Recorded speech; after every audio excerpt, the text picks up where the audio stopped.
Hey everyone, इस video के अंदर 3 मार्क के सभी इंपॉर्टेंट क्वेश्चन डिस्कस करेंगे हिस्ट्री के पूरे सिलेबस से। देखो, यहाँ पर मैं ये क्लेम नहीं कर रहा कि यही क्वेश्चन एग्जाम में आएंगे, बट ये मैं अश्योर करता हूँ कि ये क्वेश्चन इंपॉर्टेंट है। काफ़ी बार इन यहाँ पर ये क्वेश्चंस रिपीट होते हैं, तो चांसेस है कि इन क्वेश्चन से ये जो क्वेश्चन है ये एग्जाम में रिपीट हो सकते हैं इस बार भी। ठीक है, तो यहाँ पर मैं क्लेम नहीं कर रहा 100% यही क्वेश्चन आएंगे। You can consider these question as practice question, और इंपॉर्टेंट तो ये है ही।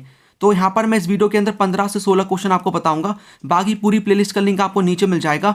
वहाँ पर आपको 3 मार्क के PYQs भी मिल जाएंगे, तो वहाँ से आप और भी क्वेश्चन उठा सकते हो 3 मार्क के, जो कि पहले आ चुके हैं। राइट, चलिए फिर हम स्टार्ट करेंगे। मैं आपको लाइन टू लाइन क्वेश्चन की समझाऊंगा, क्वेश्चन क्या आ रहा है, ठीक है, और उसके बाद क्वेश्चन किस प्रकार से पूछा जा रहा है, क्वेश्चन का मीनिंग क्या है, कैसे आपको समझना है एग्जाम में, और कैसे अटैम्प्ट करना है, क्या उसका आंसर है। तो आपके काफ़ी सारे टॉपिक्स भी कवर होंगे। बाकी आई होप आपने 1 शॉर्ट वीडियो देख ली होगी। चलिए, तो क्वेश्चन नंबर 1 हमारा है, मेंशन आपको 2 चेंजेस बताने हैं जो ऑब्जर्व किए गए आफ्टर 1900 BCE इन हड़प्पन सिविलाइजेशन। और क्या यहाँ पर ये एक तरीके से कौन से, मतलब ये जो चेंजेस आए थे ये कौन लेकर आया, क्यों डिक्लाइन हो जाता है हड़प्पन सिविलाइजेशन का, वो यहाँ पर पूछा है। और में क्वेश्चन आया हुआ है कि what evidences have been put forward to explain the collapse of the Harappan civilisation. कैसे कोलैप्स हो जाता है, कौन से रीजंस हैं, तो हम यहाँ पर लिख सकते हैं। देखो, यहाँ पर ये जो क्वेश्चन पूछा है ना, अगर हम इस वाले को देखें तो इसमें आपको खाली रीजंस बताने हैं, इसमें आपको चेंजेस बताने हैं पहले, उसके बाद रीजन बताने हैं। तो मैंने दोनों का एक्सप्लेन करा हुआ है, यहाँ पर आंसर लिखा है। तो क्वेश्चन जिस प्रकार से आएगा आपको उसके अकॉर्डिंग उसका आंसर लिखना है। तो after 1900 BCE there were disappearance of the distinctive artefacts. जो आर्टिफैक्ट्स पहले बन रहे थे वो डिसअपीयर होने लग जाते हैं, जैसे कि वेट हो गया, सील, स्पेशल बीट्स हो गए। यहाँ पर जो राइटिंग होती है, लॉन्ग डिस्टेंस ट्रेड होता है, क्राफ्ट स्पेशलाइजेशन होता है, वो डिसअपीयर हो जाता है। हाउस कंस्ट्रक्शन जो टेक्निक्स होती हैं वो डिटीरियोरेटेड हो जाती हैं। उसके बाद यहाँ पर जो लार्ज पब्लिक स्ट्रक्चर थे वो अब बनने बंद हो जाते हैं। सील्स, स्क्रिप्ट, डिस्टिंक्टिव बीट्स हो गए, पोट्री, यानी कि सभी डिसअपियर हो जाते हैं। तो हमें मिलता है देखने को कि जो भी चीज़ें हमने पढ़ी हैं हड़प्पन सिविलाइजेशन के बारे में, किस प्रकार से डेवलपमेंट हो रही थी, वो सभी की सभी धीरे धीरे करके कम होने लग जाती हैं। वो टाउन प्लानिंग बंद हो जाती है, ट्रेड बंद हो जाता है, धीरे धीरे करके सब चीज़ डिक्लाइन हो रही है। इसी को तो इसलिए हम बोलते हैं कि ये लेट हड़प्पन सिविलाइजेशन है, लेटर फेज आ चुका है हड़प्पन सिविलाइजेशन का। राइट, अब कौन कौन से यहाँ पर हम बोल सकते हैं, कोई क्लियर कट यहाँ पर आंसर नहीं है कि यहाँ पर ये डिक्लाइन क्यों होता है। कुछ एक्सप्लेनेशन दी जाती हैं जो सेवरल हम बोल सकते हैं हिस्टोरियंस के द्वारा। तो यहाँ पर ये बोला जाता है कि मे बी क्लाइमेट चेंज आ गया होगा, डिफॉरेस्टेशन हो गया होगा, ठीक है, रिवर्स यहाँ पर सूख गए होंगे, फ्लड आ गया होगा, जो लैंडस्केप है उसका यहाँ पर हो सकता है कि ओवर यूज़ कर लिया होगा। तो इस प्रकार से ये क्या है, ये जो बताए गए हैं कि कौन से यहाँ पर रीजंस हैं decline of the Harappan civilisation. उसके बाद यहाँ पर ये बोला जाता है कि ये जो हमने बताया ना कॉजेज, ये एक तरीके से ये बताते हैं, कुछ ही सेटलमेंट के डिक्लाइन को एक्सप्लेन कर पाते हैं। कैसे पूरी की पूरी सिविलाइजेशन का एंड हो गया, ये सभी के सभी रीजन नहीं बता पाते। तो अभी भी हमारे लिए मिस्ट्री बनी हुई है कि क्यों यहाँ पर डिक्लाइन हो जाता है हड़प्पन सिविलाइजेशन का, क्या इसके पीछे के रीजन थे। तो यहाँ पर हमने चेंजेस देख लिए, और उसके बाद यहाँ पर ये चेंजेस क्यों आए थे, रीजन हमने देख लिए। सेकेंड क्वेश्चन हमारा यहाँ पर है, आपको यहाँ पर बताना है, there are indications of complex decision being taken and implemented in the Harappan society. In the light of this statement explain whether there may have been rulers to rule over the Harappan society. कि यह हमें indication देखने को मिलता है कि जो हड़प्पन यहाँ पर हड़प्पन सोसाइटी के अंदर कुछ जो कॉम्प्लेक्स डिसीजन है उनको लिया जाता था और उनको इम्प्लीमेंट किया जाता था। अब आपको इस स्टेटमेंट की लाइट में आपको एक्सप्लेन करना है, क्या कोई रूलर था जिसने रूल किया हड़प्पन सोसाइटी के ऊपर। तो हमें इसके एविडेंसेस बताने पड़ेंगे। तो यहाँ पर हमें मिलता है, एक लार्ज बिल्डिंग मिलती है मोहनजोदारो में, और यहाँ पर at the site of Mohenjodaro a large building was found but there were no such specific evidences. हमें कोई ऐसा स्पेसिफिक एविडेंस नहीं मिला उससे रिलेटेड, लेकिन ये बोला जाता है कि मे बी ये पैलेस रहा होगा, महल रहा होगा जहाँ पर किंग रहता था। और यहाँ पर एक हमें स्टोन का स्टैचू भी मिला है, किसका, प्रिस्ट किंग का, कहाँ पर, मोहनजोदारो से। तो ये माना जाता है कि मे बी एक रूलर रहा होगा हड़प्पन पीपल का। उसके बाद अलग अलग आर्कियोलॉजिस्ट अपने अपने व्यूज़ को रखेंगे। तो कुछ का आर्कियोलॉजिस्ट का मानना ऐसा है कि कोई भी रूलर नहीं था हड़प्पन सोसाइटी में, हर कोई इक्वल स्टेटस इंजॉय करता था। कुछ आर्कियोलॉजिस्ट का मानना ऐसा है कि कोई यहाँ पर सिंगल रूलर नहीं था, बल्कि सेवरल रूलर थे, अलग अलग रूलर थे। हर साइड के जो बड़ी बड़ी साइट है हड़प्पा, मोहनजोदारो, इनके अलग अलग रूलर्स थे। और इवन इसको कुछ स्कॉलर्स ऐसा बोलते हैं कि यहाँ पर क्या था, सिंगल स्टेट था, यानी कि एक ही रूलर था। उसी की देखो हमें मिलता है देखने को कि यूनिफॉर्मिटी है हर चीज में, सील्स बन रहे हैं, आर्टिफैक्ट्स बन रहे हैं, पूरी यूनिफॉर्मिटी है। तो वो कौन लेकर आएगा? एक सिंगल स्टेट था, एक ही राजा रहा होगा, जिसकी वजह से इतनी यूनिफॉर्मिटी हमें हर चीज में मिलती है देखने को। Similar artefacts, the plan settlement है, स्टैंडर्डाइज्ड यहाँ पर ब्रिक्स हैं। एक और आर्ग्यूमेंट दिया जाता है कि जो एंटायर कम्युनिटी है वो मिलके खुद कलेक्टिवली डिसीजन लेती थी और उसको इंप्लीमेंट किया करती थी। तो इस प्रकार से आपको कीवर्ड को फाइंड आउट करना है, एंशिएंट अथॉरिटी या फिर किस प्रकार से रूलर्स के बारे में पूछा है। क्वेश्चन नंबर 3, देखो यहाँ पर मैंने इन चीज को जो हाईलाइट किया है ना, ये डार्क कलर में लार्ज बिल्डिंग हो गया, प्रिस्ट किंग, इनको आप अंडरलाइन भी कर सकते हो एग्जाम में, ताकि एग्जामिनर की नजर पूरी इन पे जाएगी, तो वो यहाँ पर आपको देख पाएंगे, आपके आंसर को अच्छे तरीके से रीड कर पाएंगे कि बच्चे ने इन सभी चीज़ों के बारे में मैंशन किया है। क्वेश्चन नंबर 3 यहाँ पर है, क्रिटिकली एग्जामिन करना है limitation of the inscriptional evidences in understanding political and economic history of India. और में क्वेश्चन पूछा है कि there are limits to what epigraphy can reveal, justify the statement with suitable arguments. तो यहाँ पर आपको बताना है कि लिमिटेशन क्या थी इंस्क्रिप्शनल एविडेंसेस की, या फिर यहाँ पर यह भी पूछा हुआ है और में कि जो एपिग्राफी हमें बताती है उसकी कुछ लिमिट्स होती हैं, आपको बताना है, स्टेटमेंट को जस्टिफाई करना है सूटेबल आर्ग्यूमेंट्स के साथ। तो आपको लिमिटेशन बतानी है इंस्क्रिप्शंस की। तो इंस्क्रिप्शन इंपॉर्टेंट सोर्स होते हैं हिस्ट्री के, यहाँ पर आप थोड़ा सा इंट्रोडक्शन दे दोगे। और यहाँ पर there are certain limitations of inscriptional, यहाँ पर कौन कौन से हैं, दीज वर। तो टेक्निकल लिमिटेशंस होती हैं, यानी कि लेटर फेंटली होते हैं, धुंधले होते हैं, हम देख नहीं पाते, समझ नहीं पाते, रिकंस्ट्रक्शन करना उनसे मुश्किल हो जाता है। इंस्क्रिप्शन डैमेज होते हैं, लेटर मिसिंग होता है। और यहाँ पर हम उनका जो कई सारे यहाँ पर क्या होता है, सिंबल होते हैं, सिंबल बने हुए होते हैं, उनका मीनिंग निकालना बहुत मुश्किल हो जाता है। उसके साथ साथ कई सारे यहाँ पर इंस्क्रिप्शंस को डिस्कवर किया जाता है, लेकिन सभी को हम जो है वो डिसाइफर नहीं कर पाते, पब्लिश नहीं कर पाते, ट्रांसलेट नहीं कर पाते, डिसाइफर करने में बहुत प्रॉब्लम होती है। उसके बाद यहाँ पर जो इंस्क्रिप्शंस हैं वो एक तरीके से बहुत सारी इंस्क्रिप्शन सर्वाइव नहीं कर पाती, टाइम की वजह से उनको बहुत टाइम बीत चुका है, वो अब सर्वाइव नहीं कर पा रही हैं, हमें मिलती नहीं है, मिलती हैं तो टूटी कंडीशन में मिलती हैं, डैमेज मिलती हैं। और जो यहाँ पर हम बोल सकते हैं कि सभी की सभी चीज़ें यहाँ पर नहीं लिखी होती इंस्क्रिप्शन के ऊपर। देखो उन्हीं चीज़ को मेंशन किया जाएगा इंस्क्रिप्शन के ऊपर जो कि इंपॉर्टेंट है। जैसे कि राजा ने कोई बैटल लड़ा तो उसके बारे में लिख दिया। जो भी यहाँ पर नॉर्मल लोग हैं उनकी जो डेली लाइफस्टाइल है, वो एग्रीकल्चर क्या कर रहे हैं, किस प्रकार से उनका जीवन चलता है, उसके बारे में कोई भी, उनका जॉय हो गया, सोरो हो गया, दुख सुख के बारे में कुछ भी मेंशन नहीं होता। यानी कि हमें कोई भी इंफॉर्मेशन नहीं मिलती उनकी जो डेली लाइफस्टाइल है ऑफ द नॉर्मल पीपल। तो ये हमारी कुछ लिमिटेशंस हैं इंस्क्रिप्शंस की। एपिग्राफी क्या होती है? Epigraphy is the study of inscriptions. और न्यूमिस्मेटिक किसकी होती है? Is the study of coins. याद रखना।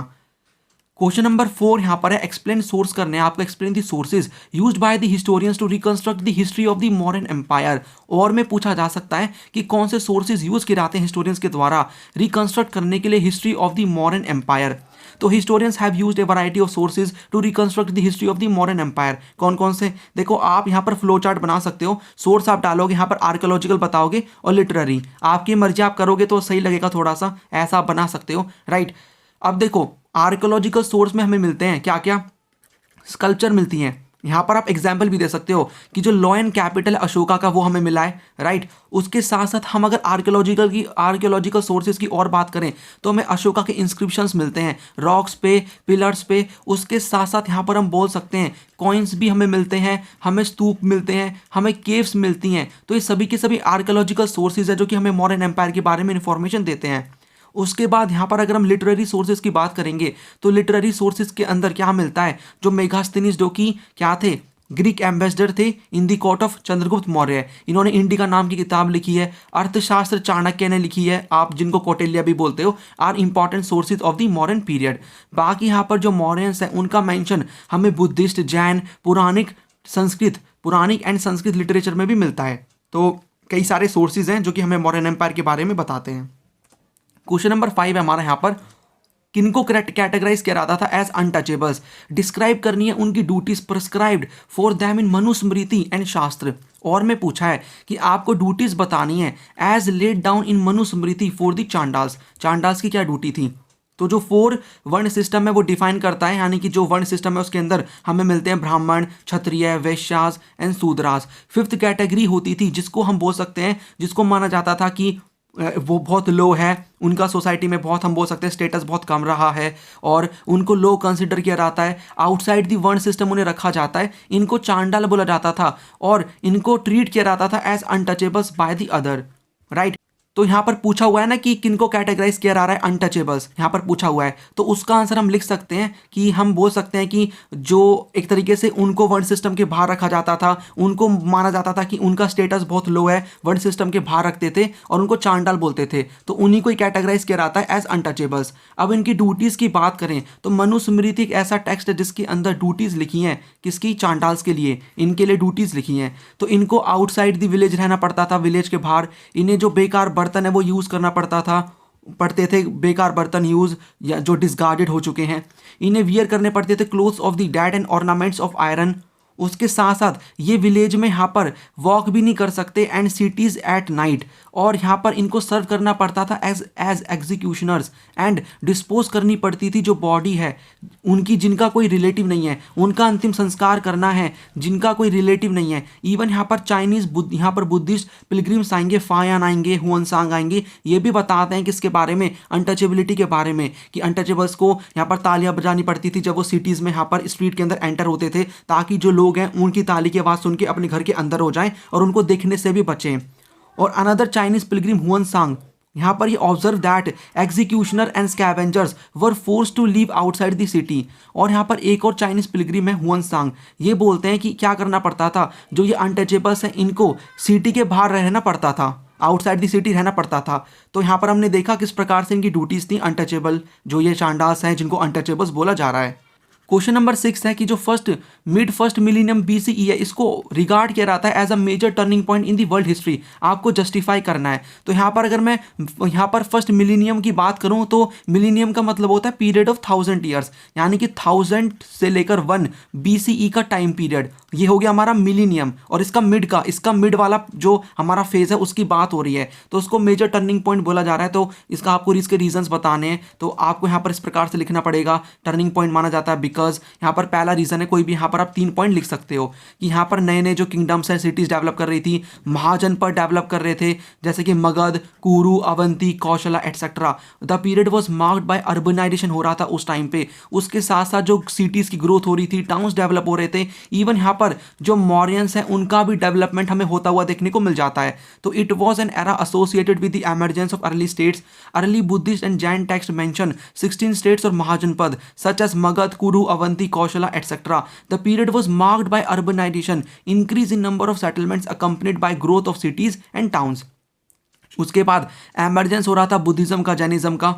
जो बुद्धिज्म है, जैनिज्म, वो एमर्ज कर रहे थे। लोग जो यहाँ पर वर्ण सिस्टम है, कास्ट सिस्टम है, उससे तंग आ गए थे, इसलिए उन्होंने कोई अपने लिए अच्छा रास्ता निकाला, जो भक्ति का हम बोल सकते हैं, जो एक तरीके से गॉड से कनेक्ट होने का। तो बुद्धिज्म, जैनिज्म जैसे जो हमें मिलेंगी फिलॉसफी, ये एंटर होती है इंडिया के अंदर। यहाँ पर लॉर्ड महावीरा, गौतम बुद्ध अपनी फिलॉसफी सामने रखते हैं सभी लोगों के सामने, और चेंज हो रहा था सोशल और इकोनॉमिक लाइफ में। अब देखो, जो सोशल लाइफ है वो चेंज हो रही थी, नए नए रूल्स आ रहे थे मैरिजेस को लेकर, गोत्र सिस्टम को लेकर। इकोनॉमिक लाइफ चेंज हो रही थी, कॉइन्स का डेवलपमेंट हो रहा था, ट्रेड काफ़ी इंक्रीज हो रहा था, राइट। तो हम इन सभी के बारे में बोल सकते हैं, it was marked by many changes in the social and economic life of the people. Society was divided into different social categories and trade was also increasing.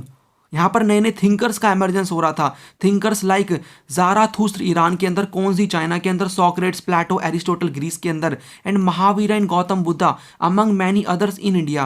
They try to understand the mysteries of existence and the relationship between the human beings and the cosmic order. तो इन ऐसे thinkers का emergence होता है जो कि बताते हैं कि बर्थ रिबर्थ क्या होता है, क्या बर्थ और रिबर्थ की साइकिल है, कैसे यहाँ पर मोक्ष की प्राप्ति हो, सेल्वेशन कैसे अटेंड करना है। तो इन सभी के बारे में बात हो रही थी। इन्हीं रीजंस की वजह से हम बोलते हैं जो मिड फर्स्ट मिलीनियम BCE है, इसको मेजर टर्निंग पॉइंट माना जाता है वर्ल्ड हिस्ट्री के अंदर। क्वेश्चन नंबर 7 की अगर हम बात करें तो state the inherent problems faced by Al Biruni in the task of understanding Indian social and Brahmanical practices, mention any 2 source that provided him the support. तो आपको बताना है कौन कौन सी प्रॉब्लम्स अल बिरूनी फेस करते हैं in the task of understanding Indian social and Brahmanical practices, और आपको 2 सोर्स बताने हैं जो कि इनको सपोर्ट प्रोवाइड करते हैं। तो अल बिरूनी जो कि उज्बेकिस्तान से इंडिया में आते हैं, तो ये मेंशन करते हैं कि इन्हें जो भी अंडरस्टैंड कर रहे थे इंडियन सोसाइटी को, इंडियन सोशल और ब्राह्मणिकल प्रैक्टिसेस को, इन्हें कई सारे जो बैरियर्स है वो फेस करने पड़ते हैं, प्रॉब्लम होती है। पहली प्रॉब्लम थी ये लैंग्वेज नहीं समझ पा रहे थे। कई सारे जो टेक्स्ट हैं इंडिया के अंदर उस टाइम पे संस्कृत में लिखे हुए थे, और इनका मानना है कि संस्कृत बहुत डिफरेंट है अरेबिक और पर्शियन से, जो कि इनको आती थी लेकिन संस्कृत इनको नहीं आती थी, तो संस्कृत पढ़ने में इन्हें बहुत दिक्कत होती है। उसके बाद यहाँ पर ये बोलते हैं कि Sanskrit was so different from Arabic and Persian that ideas and concept could not be easily translated from one language to into another.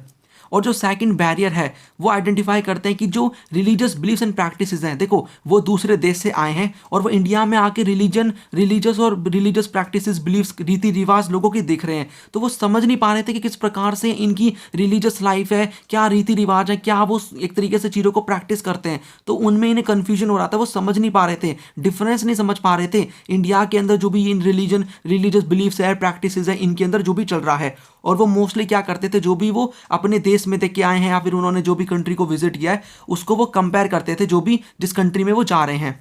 उसके बाद यहाँ पर the self absorption and consequent insularity, lack of contact with other people of the local population according to him constituted the third barrier. देखो उनका कोई भी proper contact नहीं हो पा रहा था लोकल जनता के साथ, जो वहाँ पर जनता है, क्योंकि वो एक तरीके से हम बोल सकते हैं वो उस टाइम वहाँ पर जो इंडिया के पीपल हैं वो एक तरीके से देवर कन्फाइंड टू देमसेल्फ, वो उनसे बातचीत नहीं करना चाहते थे, जो भी यहाँ पर ट्रैवलर्स आ रहे हैं अपनी जो भी व्यूज़ हैं उनको नहीं बता रहे थे, तो इस प्रकार से जो कांटेक्ट है वो नहीं हो पा रहा था अल-ब्रूनी का उन जनता के साथ, इसलिए जो सोसाइटी है उसके बारे में कम इंफॉर्मेशन मिल रही थी किसको, अल-ब्रूनी को। फिर अल-ब्रूनी को क्या करना पड़ा, सहारा लेना पड़ा कुछ यहाँ पर चीज़ों का, कुछ टेक्स्ट का, तो अल-ब्रूनी डिपेंड हो जाते हैं exclusively on the Vedas, Puranas, Bhagavad Gita, और Al-Biruni also mention the support from the works of Patanjali, Manusmriti to understand the Indian society. तो इन टेक्स्ट को वो यूज़ करते हैं ताकि वो इंडियन सोसाइटी को अंडरस्टैंड कर सकें। तो प्रॉब्लम्स देख ली, दो सोर्स देख लिए जो इनको सपोर्ट प्रोवाइड करते हैं।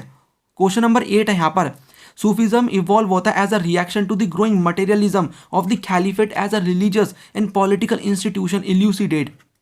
ये जो सूफिज्म डेवलप होता है वो एक तरीके से जो मटेरियलिज्म था कैलिफेट का, ठीक है, उसके एक तरीके से हम बोल सकते हैं उसके रिएक्शन में क्या होता है, इवॉल्व होता है सूफीज़म। तो एक group of religious minded people called Sufis, ये एसेटिसिज्म की तरफ चले जाते हैं और मिस्टिसिज्म की तरफ। एसेटिसिज्म का मतलब आप बोल सकते हो सेल्फ डिसिप्लिन, जहाँ पर आप एक सीधी लाइफ, एकदम सिंप्लिसिटी वाली लाइफ जियोगे। और ये किस लिए यहाँ पर ऐसा होता है कि जो इस्लाम के अंदर से कुछ लोग अलग हो जाते हैं, ठीक है, इन एक तरीके से in protest against the growing materialism, यानी जो खलीफेट थे वो क्या कर रहे थे, मटेरियलिज्म पे फोकस कर रहे थे कि भाई दूसरी जगह पे अटैक करो, उसकी ज़मीन ले लो। लेकिन कुछ ऐसे लोग थे उनका मानना था कि हमें ऐसा नहीं करना, हमें जो भक्ति है उस पर फोकस करना चाहिए instead of focusing on the materialism of the caliphate. And यहाँ पर बोला गया है कि जो Sufis turned to asceticism and mysticism in protest against the growing materialism of the caliphate as a religious and political institution। और यहाँ पर जो dogmatic definitions हैं और जो scholastic method है interpreting the Quran and Sunnah traditions of the Prophet adopted by theologians। देखो ये जो डॉगमेटिक डेफिनेशन है, यानी कि हम बोल सकते हैं ऑथोरिटेटिव है, थोड़ी सी डिक्टेटर वाली हम बोल सकते हैं, रूढ़िवादी टाइप, ऑर्थोडॉक्स हम बोल सकते हैं। और जो स्कॉलिस्टिक मेथड है, यानी कि ये जो लोग थे इस्लाम के अंदर, ये क्या कर रहे थे, अपने तरीके से इंटरप्रेट कर रहे थे कुरान को, ठीक है। और जो सुन्ना है, जो कि ट्रेडिशंस हैं प्रॉफिट के, जो कि अडॉप्ट कर रहे थे यहाँ पर थियोलॉजियंस, तो उसको वो क्या कर रहे थे, एक तरीके से जो अपने तरीके से इंटरप्रेट कर रहे थे, उसकी जो डेफिनेशन थी वो डॉगमेटिक थी, मतलब कि वो रूढ़िवादी हम बोल सकते हैं, एक तरीके से ऑथोरिटेटिव, अपनी बात पे वो टिके हुए थे, अटल थे कि हमें इन्हीं पे ही फोकस करना है। तो इन्होंने बोला कि हम अपने तरीके से क्या करेंगे, अपने तरीके से इंटरप्रेट करेंगे कुरान को। तो ये क्रिटिकल थे, यानी कि एक तरीके से अगेंस्ट में थे of the dogmatic definitions and scholastic methods of interpreting the Quran and सुन्ना, जो ट्रेडिशंस है प्रॉफिट के, जो कि थियोलॉजियंस अडॉप्ट कर रहे थे। और इनस्टेड यहाँ पर वो क्या कर रहे थे, इनका काम था कि हमें सीकिंग सैल्वेशन, हमें अटेन करना है सैल्वेशन, इंटेंस डिवोशन, भक्ति करनी है भगवान की, लव करना है गॉड का, उनकी कमांड्स को फॉलो करके, और जिनको वो अपना परफेक्ट ह्यूमन बींग मानते थे प्रॉफिट मोहम्मद, उनकी जो भी एक तरीके से हम बोल सकते हैं कि जो उनकी कमांड है उनको हमें फॉलो करना है, उनकी बातों को मानना है, उनके आइडियाज़ को मानना है, राइट, प्रॉफिट मोहम्मद के आइडियाज़ को। और सूफी ये बोलते हैं कि हम इंटरप्रिटेशन करेंगे कुरान को अपने on the basis of their personal experience, अपने पर्सनल एक्सपीरियंस के बेसिस पे कुरान को जो हम बोल सकते हैं कुरान को क्या करेंगे, उसको इंटरप्रेट करेंगे, उसकी जो डॉगमेटिक डेफिनेशन है, ठीक है, जिन कुछ चीज़ों पे फोकस किया जा रहा है उसको हम क्या करेंगे, उसके हम अगेंस्ट में हैं। तो इस प्रकार से जो सूफीज़म है उसका एक तरीके से इवॉल्व होता है Sufism as a reaction to the growing materialism. तो आपको इसके बारे में लिखना है, यानी ओरिजिन कैसे होता है सूफीज़म का। क्वेश्चन नंबर 9 यहाँ पर है, लिंगियात चैलेंज करते हैं idea of the caste and the pollution attributed to certain groups by Brahmins, critically examine the statement. कि जो लिंगियात है वो चैलेंज करते हैं आइडिया जो है कास्ट का और जो पॉल्यूशन है जो एक तरीके से हमें मिलता है ब्राह्मणिकल जो आइडियाज़ है उसको चैलेंज करते हैं। तो आपको एग्जामिन करनी है स्टेटमेंट। अब देखो आपको यहाँ पर लिंगियात के बारे में बताना पड़ेगा वो किस चीज़ पे फोकस करते थे। तो यहाँ पर मैंने काफ़ी पॉइंट्स लिखे हैं। तो पहला आप यहाँ पर इंट्रोडक्शन दोगे, उसके बाद आप यहाँ पर 3 पॉइंट्स, कोई भी 3 पॉइंट्स को मेंशन कर सकते हो। तो द लिंगियात और जो वीरा श्रीवास थे वो 12th सेंचुरी में कर्नाटका में एमर्ज होते हैं under the leadership of Basavanna. ये वर्शिप कर रहे थे शिवा की in the manifestation as a linga and usually वो क्या करते हैं, कोई भी यहाँ पर पर्सन है वो क्या करता है, अपना जो लेफ्ट सोल्जर है उससे क्या करेगा, धागा बांध के एक छोटा सा सिल्वर केस का जो यहाँ पर स्मॉल लिंगा होगा उसको वियर करता था धागे में बांध के, ठीक है। तो इस प्रकार से हम बोल सकते हैं कि they worshipped Shiva in his manifestation as a linga and usually wore a small linga in a silver case on a loop strung over their left shoulder. They believed that on that, और यहाँ पर that के बाद जो devotee है वो unite हो जाता है, शिवा के साथ मिल जाता है और इस वर्ल्ड में वापस लौट कर नहीं आता।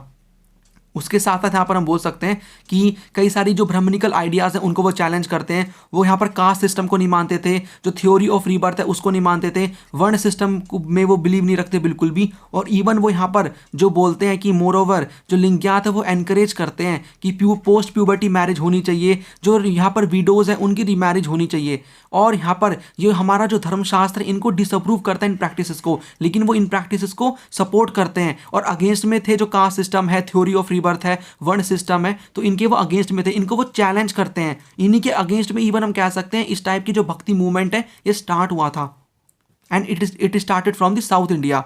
तो हम बोल सकते हैं इन दिस वे, यहाँ पर हम ये भी बोल सकते हैं कि जो ये अपनी जो डेड बॉडी है, जो मतलब कोई भी पर्सन मर रहा है उसको वो जलाते नहीं थे, उसको वो दफनाया करते थे, ठीक है। बिकॉज इनका मानना है कि वो एक तरीके से यूनाइट हो जाएगा मरने के बाद गॉड के साथ और वापस इस अर्थ पे लौट के नहीं आएगा। In this way Lingayat rejected the caste system and other practices followed in our society given by the Brahmanical scriptures. तो इस प्रकार से वो रिजेक्ट करते हैं कास्ट सिस्टम को और उन प्रैक्टिसेस को जो कि हमारी सोसाइटी में फॉलो की जा रही हैं अकॉर्डिंग टू ब्राह्मणिकल स्क्रिप्चर्स।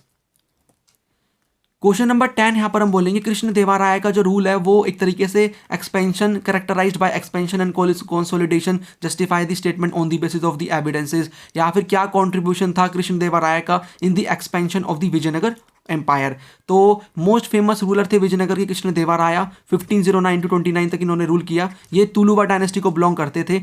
इनका जो रूल है वो characterised by expansion and consolidation. तो यानी कि किस प्रकार से इनके जब ये रूल कर रहे थे तो एक्सपेंशन होता है विजयनगर एम्पायर का, वो हम देखते हैं। तो जो यहाँ पर लैंड है तुंगभद्रा और जो कृष्णा रिवर के बीच में, तो यहाँ पर जो तुंगभद्रा यानी कि 2 रिवर के बीच में जो हम लैंड होता है ना उसको हम दोआब कहते हैं। तो जो रायचूर दोआब है उसको एक्वायर किया इन्होंने 1512 में। इन्होंने जो अपने पड़ोसी उस टाइम पे जो किंगडम थे, डेक्कनी सल्तनत थी उस टाइम पे, तो यहाँ पर जो उड़ीसा है रूलर्स के उनको हराया 1514 में। यहाँ पर जो सुल्तान ऑफ बीजापुर को हराया 1520 में। इस प्रकार से इन्होंने एक्सपेंशन किया। इनके रूल में जो यहाँ पर विजयनगर एम्पायर है वो काफ़ी ज़्यादा एक्सपैंड हो जाता है, राइट। उसके साथ साथ यहाँ पर हम बोल सकते हैं although the kingdom remained in a constant state of military preparedness it flourished under conditions of unparalleled peace and prosperity. और उसके साथ साथ यहाँ पर जो बिल्डिंग करवाई जाती है, some fine temples, gopurams develop करवाए जाते हैं। गोपुरम क्या होते हैं आप देख सकते हो, जो भी एंट्रेंस होता है, ठीक है, उस पर बड़ा सा टावर लाइक स्ट्रक्चर बनवाया जाता है इन किंग्स के द्वारा, तो इसको हम गोपुरम कहते हैं, राइट। तो यहाँ पर इस प्रकार से डेवलपमेंट होती है। उसके साथ साथ ये क्या करते हैं, एक टाउन भी डेवलप करते हैं। इनकी मदर का नाम था नागला देवी, उनके नेम पे यहाँ पर ये एक टाउन डेवलप करवाते हैं, नागलापुरम। तो इस प्रकार से इनके टाइम पे जब ये रूल कर रहे थे तो बहुत ज़्यादा एक्सपेंशन होता है विजयनगर एम्पायर का। तो हमने उसके जो पॉइंट्स हैं उनको हमने देख लिया। क्वेश्चन नंबर 11 है, आपको अमारा नायका सिस्टम बताना है कि अमारा नायका सिस्टम क्यों एक मेजर पॉलिटिकल इनोवेशन था विजयनगर एम्पायर का। इलेबोरेट। तो अमारा, देखो अमारा का मतलब ही बैटल और वॉर होता है। अमारा नायका सिस्टम एक मेजर पॉलिटिकल इनोवेशन था विजयनगर एम्पायर का। Many features of the system were derived from the iqta system of the Delhi Sultanate. तो यहाँ पर मैं इक्ता सिस्टम की डिटेल में नहीं जाऊंगा, बट मैं लेट मी एक्सप्लेन दी अमारा नायका सिस्टम। देखो यहाँ पर क्या था, इतना बड़ा एम्पायर है तो क्या कर दिया, उसको डिवाइड कर दिया अलग अलग पार्ट्स में। और ये किसको दे दिया गया, ये जो मिलिट्री कमांडर्स हैं उनको दे दिया गया, जिनको हम अमारा नायका बोल रहे हैं। इनका काम है कि यहाँ पर जो हम बोल सकते हैं टैक्स कलेक्ट करना है और कुछ पार्ट टैक्स का अपने पास रख लेना है, बाकी राजा को दे देना है। और जो मिलिट्री है ना वो मेंटेन करके रखनी है। जब भी राजा को जरूरत पड़ेगी आर्मी की, यहाँ पर जो एलिफेंट्स हैं, हॉर्सेस की, किसी यहाँ पर किंगडम पे अटैक करना है तो वो इन मिलिट्री कमांडर से एक तरीके से मदद मांगेगा, राइट। और आपको ये भी लग रहा होगा कि कभी कभी ऐसा भी हो सकता है कि जो ये मिलिट्री कमांडर है पावरफुल बन गया, इसने अपना जो पार्ट है उसको इंडिपेंडेंट कर दिया, तो ऐसा भी हो जाया करता था। बट पूरी कोशिश की जाती थी कि ऐसा ना हो। जो मेन फीचर है अमारा नायका सिस्टम के वो कौन से हैं, तो अमारा नायका सिस्टम कलेक्ट, यहाँ पर जो अमारा नायकास थे वो कलेक्ट करते थे जो यहाँ पर टैक्स हैं and other dues from the peasants, craft person and traders in the area. वो क्या करते थे, इस जो रिवेन्यू है उसका कुछ पार्ट अपने पर्सनल यूज के लिए रखते थे। And for maintaining a stipulated contingent of horses and elephants, यानी कि अपने पर्सनल यूज के लिए रखेंगे, कुछ पैसा वो रखेंगे जो यहाँ पर जो हॉर्सेस हैं और जो एलिफेंट्स हैं उनको मेंटेन करने के लिए, और थोड़ा बहुत जो पैसा है वो क्या करते थे, किंग को भी दे दिया करते थे। तो these contingents provided the Rayas an effective fighting force with the help of which they control the southern peninsula, जिसकी वजह से वो सदर्न पेनिनसुला को कंट्रोल कर पाए। सम ऑफ द रिवेन्यू, कुछ रिवेन्यू को वो यूज़ करते थे जो टेम्पल्स हैं उनको मेंटेन करने में, इरीगेशन वर्क के लिए, यानी कि मोस्टली जो पैसा है टैक्स का वो यहाँ पर अमारा नायका हम बोल सकते हैं जो है वही यूज़ कर रहे हैं अपने पर्सनल यूज़ के लिए। यहाँ पर टेंपल बनवा दिया, कोई भी यहाँ पर लोकल एरिया के अंदर इरिगेशन वर्क डेवलप करवा दिया, ठीक है। और यहाँ पर हम बोल सकते हैं जो एक बड़ा जो चंक था इस पैसे का, टैक्स के पैसे का, वो यूज़ किया जाता था in the maintaining of stipulated contingent of horses and elephants. उसके बाद अमारा नायका क्या करते थे, ट्रिब्यूट क्या करते थे, ट्रिब्यूट सेंड करते थे टू द किंग एनुअली, मतलब उनके कोर्ट में प्रेजेंट होंगे, उनको बताएंगे कि हाँ आप ही हमारे राजा हो, हम तो एक तरीके से आपके हम ऑफिशियल हैं और आपके अंडर हम काम कर रहे हैं। वो एक तरीके से गिफ्ट दिया करते थे किंग्स को। किंग ओकेजनली क्या करते थे, उनको एक जगह से दूसरी जगह पे ट्रांसफ़र भी कर दिया करते थे ताकि उसकी सुप्रीमेसी सो हो कि आप एक तरीके से अपने आप को ये ना बोलो कि अब तो मैं ही एक तरीके से इस पर्टिकुलर एरिया का राजा हूँ, मैं हूँ राजा, ठीक है। जो किंग है वो बोलता था कि मैं हूँ राजा, इसलिए मैं आपको ट्रांसफ़र कर रहा हूँ एक प्लेस से दूसरी प्लेस पे। तो अपनी सुप्रीमेसी को दिखाते हुए कि आपको एक तरीके से अपना आपको इंडिपेंडेंट ये ना कर ले, जो हमारा नायकाज है वो क्या करते थे, एक जगह से दूसरी जगह उनको ट्रांसफ़र भी कर दिया करते थे। और यहाँ पर ये जो नायक्स हैं वो स्टैब्लिश कर दिया करते थे इंडिपेंडेंट किंगडम, जिससे जो यहाँ पर सेंट्रल इंपीरियल स्ट्रक्चर है उसका कोलैप्स भी हो जाया करता था, जो मैंने आपको बताया। क्वेश्चन नंबर यहाँ पर 12 है, आपको बताना है कि एक्सप्लेन हाउ फार यहाँ पर East India Company subdued the authority of zamindar in Bengal during the 18th century. कैसे यहाँ पर ईस्ट इंडिया कंपनी ने जो अथॉरिटी है जमींदार की उसको सबड्यू कर दिया। और में पूछा है कि ईस्ट इंडिया कंपनी रिकॉग्नाइज करती है कि जब जमींदार की इंपॉर्टेंस है काफ़ी, बट वो उसको कंट्रोल करना चाहती थी, रेगुलेट करना चाहती थी। आपको स्टेप्स बताने, एक्सप्लेन द स्टेप जो कि लिए कंपनी ने उनकी अथॉरिटी को सबड्यू करने के लिए इन दी 18th सेंचुरी, तो इसके बारे में हमें बताना है। तो किस प्रकार से पावर कम कर दी जाती है जमींदार की, तो जमींदार के ट्रूप्स को डिसबैन कर दिया जाता है, कस्टम ड्यूटी को एबॉलिश कर दिया जाता है। पहले ही एक तरीके से लोकल जस्टिस प्रोवाइड किया करते थे, तो इनकी जो कचहरीज हैं, कोर्ट्स हैं, उनको एक तरीके से क्या कर दिया जाता है, खत्म कर दिया जाता है। और अब यहाँ पर क्या होगा, नया ऑफिस एमर्ज होता है कलेक्टर का, अपॉइंटेड बाय द कंपनी, जिसको कौन अपॉइंट करेगा, कंपनी अपॉइंट करेगी। जमींदार अपनी जो पावर है उसको वो और यहाँ पर लॉस्ट कर देते हैं, जो ऑर्गेनाइज करते थे पहले लोकल जस्टिस, लोकल पुलिस, यानी कि जो पहले क्या था, दबदबा काफ़ी ज़्यादा था जमींदार का। बट यहाँ पर कंपनी क्या कर रही है, नया ऑफिस लेकर आई है कलेक्टर का। तो यहाँ पर जो कलेक्टोरेट है वो collectorate emerge as an alternative centre of authority, equity यहाँ पर सीवियरली रिस्ट्रिक्टिंग व्हाट दी जमींदार को डू, यानी कि जो पावर है उसको यहाँ पर रिस्ट्रिक्ट कर दिया जमींदार की पावर को इस कलेक्टर के ऑफिस ने। उसके बाद यहाँ पर हम बोल सकते हैं कि देखो जमींदारी सिस्टम हम बोल सकते हैं जो कि परमानेंट सेटलमेंट सिस्टम है, इसके अंदर क्या था, इसको 1793 के अंदर लॉर्ड कॉर्नवालिस लेकर आते हैं। इसके अंदर यह था कि जो पीजेंट्स हैं और जमींदार हैं और यहाँ पर ये अंग्रेज हैं, क्या करना है, जमींदार को जो टैक्स है वो कलेक्ट करना है किससे, पीजेंट से। और टैक्स कलेक्ट कर यहाँ पर पीजेंट ने टैक्स दिया जमींदार को, जमींदार यहाँ देगा अंग्रेज को। और अगर जमींदार यहाँ पर नहीं दे पाया अंग्रेज को, तो इनकी जो लैंड है जमींदार की उसको ऑक्शन कर लेंगे, उसकी नीलामी हो जाएगी। तो इस प्रकार से इन्हें काफ़ी प्रॉब्लम फेस करनी पड़ती थी। इनकी जो काफ़ी सारी लैंड है वो उनकी नीलामी की गई थी, ऑक्शन की गई थी। और उसके साथ साथ जो परमानेंट सेटलमेंट सिस्टम हमने देखा, एक तरीके से ये भी जो उनकी पावर है ना टैक्स कलेक्ट करने की, रेंट कलेक्ट करने की फ्रॉम द रेआउट, वो भी एक तरीके से क्या कर देता है, जो परमानेंट सेटलमेंट सिस्टम लिमिट कर देता है उनकी पावर। क्योंकि देखो अब वो प्रॉपर तरीके से टैक्स कलेक्ट नहीं कर पा रहे हैं, बिकॉज यहाँ पर पीजेंट जो है वो कभी कभी यहाँ पर डिले कर दिया करते थे पेमेंट। उनकी यहाँ पर क्रॉप खराब हो गई है, मॉनसून अच्छा यहाँ पर नहीं आया, तो उनकी क्रॉप यहाँ पर बेकार हो गई है, फेल हो गई है, तो वो क्या क्या करते थे, इन दैट कंडीशन वो एक तरीके से फेल हो जाते थे जमींदार को टैक्स देने में। तो जमींदार नहीं दे पाया करता था टैक्स, किसको, अंग्रेज को, और इनकी लैंड का ऑक्शन होता था। तो इस प्रकार से परमानेंट सेटलमेंट सिस्टम ने भी उनकी जो अथॉरिटी है उसको रिड्यूस कर दिया था कई हद तक। ठीक है, तो हमने इस प्रकार से देखा इस क्वेश्चन के अंदर कैसे अथॉरिटी कम होती जमींदार की इन बंगाल ड्यूरिंग 18th सेंचुरी। उसके बाद यहाँ पर question number 12 we have done. Question number 13 है, आपको इम्पैक्ट बताना है लिमिटेशन लॉ का passed by the British in 1859। और मैं पूछा है, what was the limitation law, why was this considered as a symbol of operation against the revolts of the 19th century, give 3 reasons. और मैं पूछा है आपको सर्कमस्टांसेस बताने हैं that led to the passing of limitation law by the British in 1859।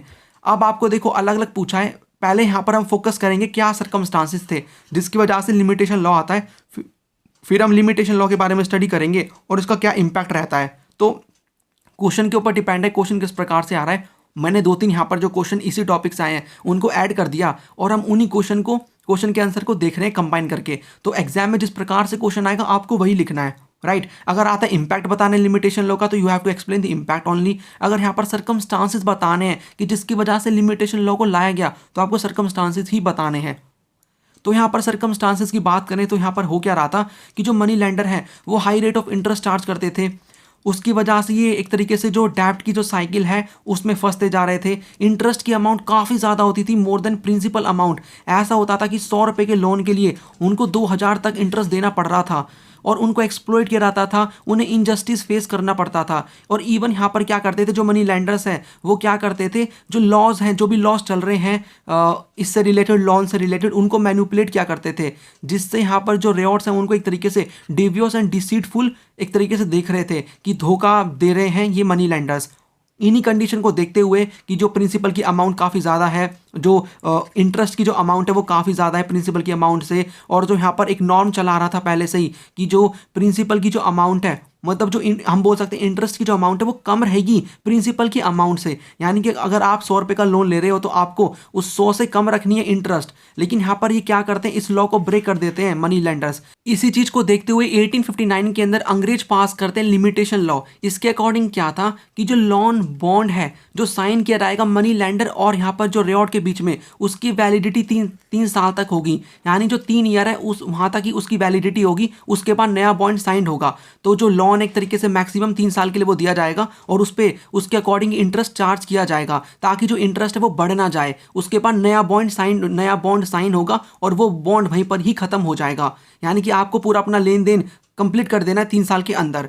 उसके बाद देखो ये किस लिए लाया जा रहा है, ताकि जो एक्यूमुलेशन हो रहा है इंटरेस्ट काफ़ी बढ़ता जा रहा है उसको चेक किया जा सके। लेकिन यहाँ पर मनी लेंडर के कुछ और हम बोल सकते हैं प्लान थे। यहाँ पर वो क्या कर रहे थे, यहाँ पर वो ऐसा कर रहे थे, देखो मैं आपको एग्जांपल से समझाता हूँ। So let me give an example. यहाँ पर सपोज करके कोई भी यहाँ पर 100 रुपये का इन्होंने लोन लिया और उसके ऊपर यहाँ पर 10-10 रुपये का 3 साल के अंदर लोन है, मतलब जो लोन के ऊपर जो इंटरेस्ट है वो है। तो यहाँ पर 10 × 3 यानी कि 30, ठीक है। तो यहाँ पर कितना हो गया, वो 130 हो गया। लेकिन यहाँ पर 120 ही वो दे पाया है किसान, यहाँ पर 120 ही दे पाया, 10 वो रह गया। तो वो क्या करते थे, अब वो बॉन्ड यहाँ पर ख़त्म नहीं करते थे। नया बॉन्ड जब साइन होगा ना तो ये जो 10 रुपये रह गए हैं टोटल के जो पहले वाले के, उसको प्लस में जो अब वो नया लोन ले रहे हैं, मान लो 100 रुपये का ले रहे हैं, उसको वो नया एक तरीके से प्रिंसिपल बनाते थे। और अब जो इंटरेस्ट चढ़ेगा वो पूरे इसके ऊपर चढ़ता था 110 रुपये के ऊपर, जो अब की बार प्रिंसिपल लिया है और जो पिछली बार का जो एक तरीके से जो अनपेड हमारा रह गया था बैलेंस, उसको मिला के उसको प्रिंसिपल बनाया जाता था। उसके ऊपर यहाँ पर लगाया जाता था, यहाँ पर हम बोल सकते हैं जो इंटरेस्ट है उसके ऊपर चार्ज होता था। तो इस प्रकार से उनका एक्सप्लॉयटेशन कंटिन्यू ही रहता है। So the money lender however turn the law around, forcing the ryot to sign a new bond every 3 years. After the signing of new bond, the unpaid balance and the accumulated interest was charged. Peasants were made to sign and put thumb impression. अब उन्हें ये नहीं पता कि वो किस प्रकार से जो डॉक्यूमेंट है उस पर वो अंगूठा लगवा लिया करते थे, उन्हें पढ़ना भी नहीं आता था, उसमें काफ़ी सारी चीज़ें मिस्टेक रहती थी। ठीक है, वो क्या करते थे, रिसिप्ट नहीं देते थे। किसी किसान ने लोन पे कर दिया लेकिन वो रिसिप्ट नहीं देते थे और खुद से क्या क्या करते थे, जो फिटिशियस फेक जो यहाँ पर हम बोल सकते हैं डिटेल्स है वो चढ़ा दिया करते थे कि आपने लोन नहीं दिया, ये इंटरेस्ट नहीं पे किया, ये आपके यहाँ पर बैलेंस बचा हुआ है। इस प्रकार से उनका एक्सप्लॉयटेशन कंटिन्यू ही रहता है। तो क्या इंपैक्ट पड़ता है, तो एक तरीके से उनका जो एक्सप्लॉयटेशन था वो काफ़ी और बढ़ जाता है। राइट, तो इस प्रकार से आपको इस क्वेश्चन के आंसर के अंदर लिखना है। उसके बाद यहाँ पर क्वेश्चन नंबर 14 है, कौन से स्टेप लिए गए ब्रिटिशर्स के द्वारा 1857 की क्रांति को सप्रेस करने के लिए। तो यहाँ पर काफ़ी दिक्कत आती है अंग्रेजों को इस यहाँ पर जो 1857 का रेवोल्ट है इसको क्रश करने में, कंट्रोल करने में। वो काफ़ी सारे स्टेप्स लेते हैं टू क्रश दी रेवोल्ट। जैसे कि वो क्या करते हैं, वो कई सारे नंबर ऑफ एक्ट पास करते हैं, जैसे कि मार्शल लॉ। मार्शल लॉ का मतलब होता है कि यहाँ पर क्या करते हैं, मिलिट्री का कंट्रोल आ जाता है और जो ऑर्डिनरी लॉ है वो सस्पेंड हो जाता है। ठीक है, तो martial law was impose and the military officers and even ordinary Britons were given the power. तो मार्शल लॉ इम्पोज हो जाता है और जो मिलिट्री ऑफिसर्स हैं उनको पावर दे दी जाती है और ऑर्डिनरी ब्रिटन्स को कि जो भी आपको लगता है कि इस बैटल के अंदर, इस रेवोल्ट के अंदर इन्वॉल्व है, ठीक है, उसको क्या करना है, आपको पनिश करना है। और एक ही पनिशमेंट दी जा रही थी डेथ की, कोई भी ट्रायल नहीं होगा, ट्रायल को सस्पेंड कर दिया। यानी कि एक तरीके से आप अपना वकील हायर नहीं कर सकते, कोर्ट के अंदर नहीं जा सकते अपने आप को बचाने के लिए, तो ट्रायल सस्पेंड कर दिया, सीधा उनको डेथ की पनिशमेंट दी जाएगी। और जो ब्रिटिश यहाँ पर क्या कर रहे थे, अपनी मिलिट्री पावर को बहुत ही लार्ज स्केल पे यूज़ कर रहे थे। इवन इन्होंने क्या किया, जो यहाँ पर यूनिटी है उसको ब्रेक करने की वो कोशिश करते हैं। देखो मैंने आपको परमानेंट सेटलमेंट सिस्टम बता रखा है, ठीक है, अभी मैंने आपको बताया था। उसके अंदर जो भी यहाँ पर हम बोल सकते हैं जमींदारी ली गई थी, जो भी लैंड लिया गया था अंग्रेजों के द्वारा अंडर परमानेंट सेटलमेंट सिस्टम, उसको वापस देने की कोशिश की जाती है कि ये लो जमींदार, आप अपना लैंड ले लो, बस इस रेवोल्ट में इन्वॉल्व मत हो, इस प्रकार से, ताकि यूनिटी ब्रेक हो। इस प्रकार की चीज़ें यूज़ की जाती है अंग्रेजों के द्वारा। देखो अंग्रेजों का यही तो था कि यहाँ पर फूट डालो और शासन करो, ठीक है, डिवाइड करो, divide and rule, divide and rule की पॉलिसी वो फॉलो करते थे। इन्होंने बरेली के अंदर इन वेस्टर्न यूपी दिसंबर 1857 में इन बरेली इन वेस्टर्न यूपी के अंदर वो क्या करते हैं, 50,000 रुपीज़ खर्च करते हैं। क्या करने के लिए, हिंदू पॉपुलेशन को जो इंसाइट करने के लिए, भड़काने के लिए हिंदू पॉपुलेशन को किसके खिलाफ, अगेंस्ट मुस्लिम। तो इंसाइट करने के लिए Hindu population against the Muslim, और ये जो अटैम्प है ये फेल हो जाता है। इस प्रकार से जो यूनिटी है उसको ब्रेक करने की कोशिश की जाती है अंग्रेजों के द्वारा। क्वेश्चन नंबर 15 है, wherever Gandhi ji went rumours of his miraculous power spread, explain with example. कि जहाँ पर भी महात्मा गांधी जाते हैं, जो रूमर्स हैं उनकी मिराकुलस पावर की, वो जो रूमर्स हैं उनके बारे में, जो उनकी पावर है उसके बारे में वो रूमर्स फैल जाते हैं, आपको एक्सप्लेन करना है एग्जाम्पल के साथ।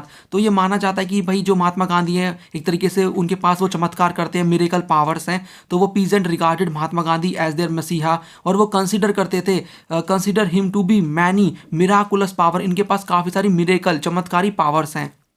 यहाँ पर कई सारे रूमर्स फैलते हैं उनके बारे में, जैसे कि यहाँ पर इनको किसी राजा ने भेजा है हमारी जो मिजरीज है उनको सॉल्व करने के लिए, और जो रिजॉल्व करने के लिए प्रॉब्लम्स। और इनके पास यहाँ पर क्या है, इनके पास इतनी पावर है कि जो ऑफिशियल्स हैं अंग्रेज हैं उनके ऑर्डर्स को भी रिजेक्ट कर सकते हैं।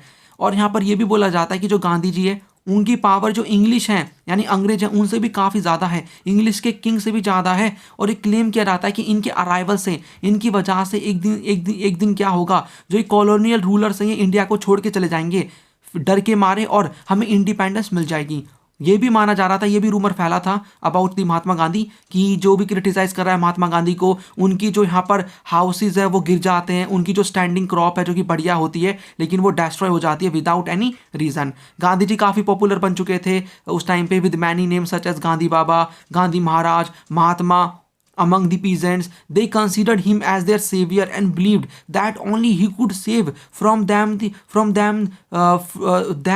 the high rate of land revenue and the oppressive activities of the British officials. तो ये माना जा रहा था कि यही महात्मा गांधी जी ही क्या कर सकते हैं, एक तरीके से सेवियर हैं, और ये माना जा रहा है कि यही बचा सकते हैं किससे, जो लोग हैं उनको बचा सकते हैं किससे, जो high rate of land revenue लिया जा रहा है और जो बेकार एक्टिविटीज़ हैं अंग्रेजों की उनसे हमें गांधी जी ही बचा सकते हैं। तो इस प्रकार की जो रूमर्स हैं महात्मा गांधी के बारे में फैलते हैं। लास्ट क्वेश्चन है question number 16, what were the ideals expressed in the objective resolution. और में यहाँ पर है कि कौन से आइडियल्स को इंट्रोड्यूस किया गया जवाहरलाल नेहरू के द्वारा in the objective resolution that were keeped in mind by while framing the constitution. तो कौन से आइडियाज़ को एक्सप्रेस किया गया, objective resolution is the keyword, इसके बारे में आपको लिखना है। तो जवाहरलाल नेहरू ने मूव किया ऑब्जेक्टिव रिजोल्यूशन 13 दिसंबर 1946 के अंदर, ठीक है। और बाद में ये इंडिया का प्रीएम्बल भी बन जाता है। कौन कौन से आइडियाज़ को डाला गया, देखो ऑब्जेक्टिव रिजोल्यूशन एक तरीके से काइंड ऑफ स्पीच थी जो कि नेहरू देते हैं खड़े होके हमारी कॉन्स्टिट्यूंट असेंबली में। वो ये बताते हैं कि जो हम कॉन्स्टिट्यूशन बना रहे हैं उसके पीछे हमारा क्या ऑब्जेक्टिव है, किन किन चीज़ों को हम डालेंगे, क्या क्या यहाँ पर एक तरीके से चीज़ें दी जाएंगी, राइट्स कितने दिए जाएंगे, इंडिया किस प्रकार का होगा। तो ये बताया जाता है क्या ऑब्जेक्टिव है हमारा कॉन्स्टिट्यूशन बनाने का। तो द ऑब्जेक्टिव रिजोल्यूशन प्रोक्लेम करता है इंडिया को इंडिपेंडेंट होगा, सॉवरन रिपब्लिक होगा इंडिया, हर किसी को जस्टिस, इक्वालिटी, लिबर्टी दी जाएगी, कोई भी डिस्क्रिमिनेशन नहीं होगा रिलीजन, कास्ट, जेंडर, इन सभी के बेसिस पे हर किसी को राइट्स मिलेंगे, freedom of speech and expression मिलेगा। और जो यहाँ पर जो माइनॉरिटीज़ हैं, डिप्रेस क्लासेस हैं और जो ट्राइबल्स हैं उनको भी काफ़ी सारे प्रोविजंस दिए जाएंगे और हर कोई इक्वल होगा इन दी आई ऑफ लॉ। और उसके साथ साथ हर किसी को इक्वल अपॉर्चुनिटी दी जाएगी ताकि वो अपनी जो एक तरीके से अपनी लाइफ में प्रोग्रेस कर सके, राइट।